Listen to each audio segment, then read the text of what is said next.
Rory had always been an animal lover.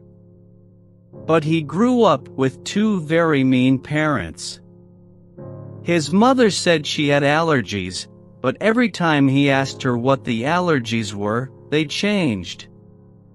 If he wanted a cat, she was allergic to cats. If he wanted a fish, she was allergic to fishes. If he wanted to go to the zoo, she was allergic to crowds. Rory's dad didn't have any allergies, but he hated animals. However, he loved eating meat, so when Rory said he wanted a cat, his dad said, cat. I haven't eaten cat before.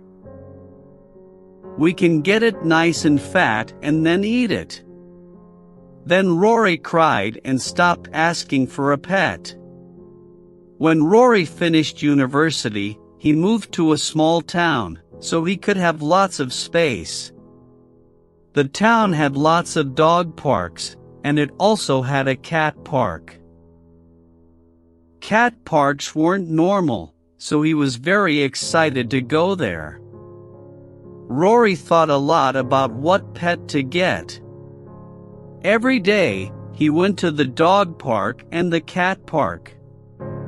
He talked to people and played with their animals. People told him that cats and dogs were hard to look after, but he didn't want to get a small pet. So one day, he got a big dog called Buck. Buck was an Alaskan Malamute, a big gray dog with lots of energy. Rory had always loved these dogs, because they were social and loved to play. Rory and Buck had a lot of fun. They went for walks twice a day, and they played lots of games. Buck never bit Rory, and he never peed on the floor. However, Buck had a lot of hair. Soon, the house was covered in hair. When Rory tried to clean it up, he sneezed a lot. Rory went to the doctor, who told him he was allergic to dog hair. Rory couldn't believe it. He was allergic, just like his mom. He thought maybe it would get better, but it just got worse. Soon, Rory was sneezing all day, and he couldn't play with Buck. So he decided to give Buck to a family on his street. They didn't have allergies, and they had lots of time to play with him.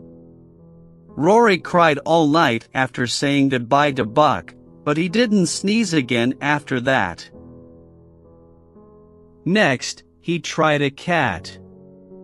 He made sure to get an allergy test first, and he wasn't allergic to cats.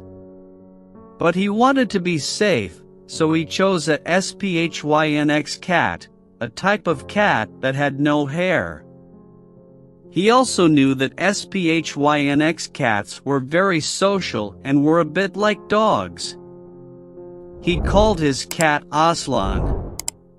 In the beginning, he had lots of fun with Aslan. They played together and went to the cat park, and he had no problems with allergies. Sometimes, Aslan peed on the floor, but Rory taught him where to go, and this wasn't a problem. However, Aslan was a very social cat. When Rory was cooking, Aslan jumped up and tried to take the food. When Rory read, Aslan scratched the book, and sometimes he scratched the book so much that Rory couldn't read it. When Rory had a bath, Aslan jumped in the water and then got angry, because he didn't like water. If Rory didn't play with Aslan, then Aslan was mean to him. He scratched his legs and hissed.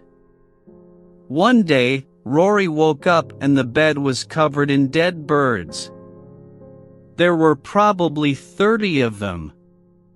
Aslan had killed all the birds and put them on the bed, as a present to Rory. "Enough," said Rory. He found a sad old woman who lived alone and gave Aslan to her. She loved the cat, and when Aslan scratched her, she just said, "Oh, be careful, my dear."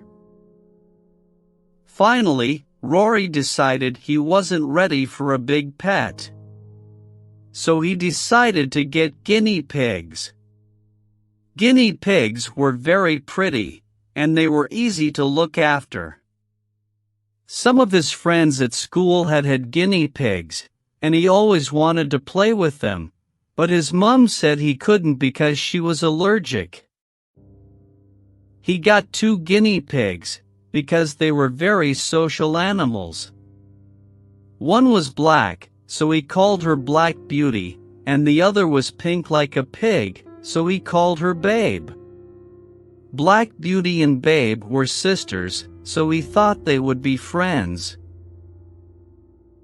But Babe was a very mean guinea pig. Babe was worse than both Buck and Aslan. When Rory gave the guinea pigs food, Babe ate all the food before Black Beauty could get to it. If he tried to give food to Black Beauty, Babe squeaked and bit him.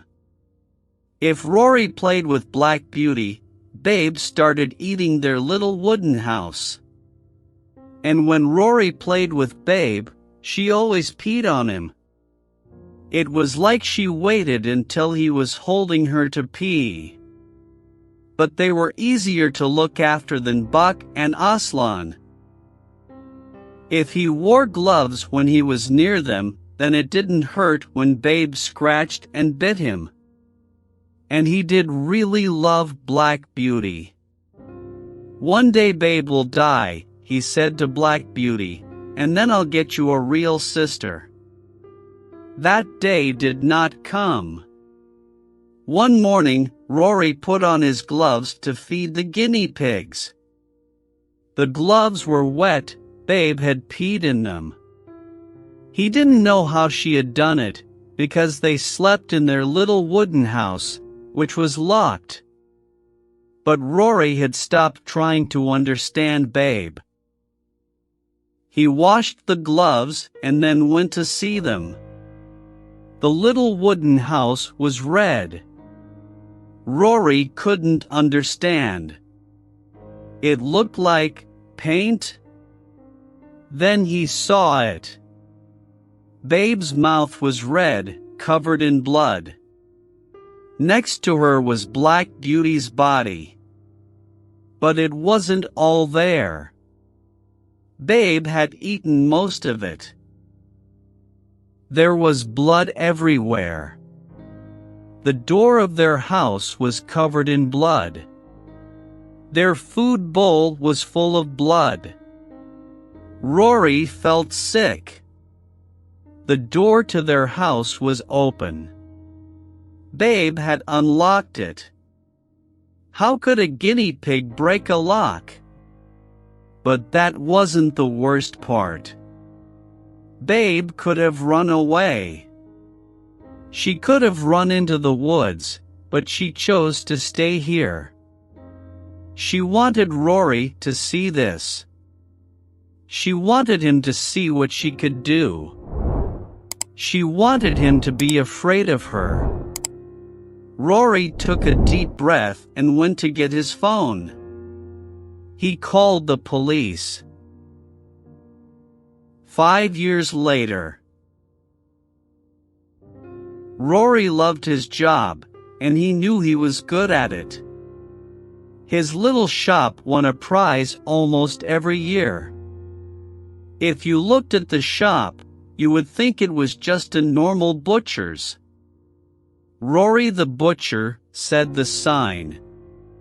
Next to the sign was a happy picture of Rory holding a big knife. Under the knife there was a pig who did not look so happy. But this was no normal small-town butcher's. If you stayed in town long enough, you might hear the stories. Rory was wonderful with animals, they said. If you visited once or twice, you might think that he was an animal lover. People brought their pets into the shop and talked to him about them. But it was always pets with problems. People brought in angry dogs and mean cats. Rory never went near the animals, and he always held his big knife. When Rory knew a customer well, he waited until they were alone in the shop. Then he said, "I'm selling a new kind of meat, you know. Just come with me into the other room. Oh, and bring your pet." Strange things happened in that small town. Mr. and Mrs. Foster had a dog that peed in their beds. The children loved the dog, but the parents hated it. Then, one day, while the children were at school, the dog ran away. Nobody could find it. The children cried and cried. "Don't worry, children," said Mrs. Foster. "I'm sure we'll see Spot again soon. I went to the butcher's today and got some lovely steaks for us all. That will make you feel better." Sometimes Rory's mother rang him and asked how the business was going. "You've changed, you know," she said. "I haven't changed, Mom," said Rory, and laughed. "I still love animals. But I love them more when they're dead."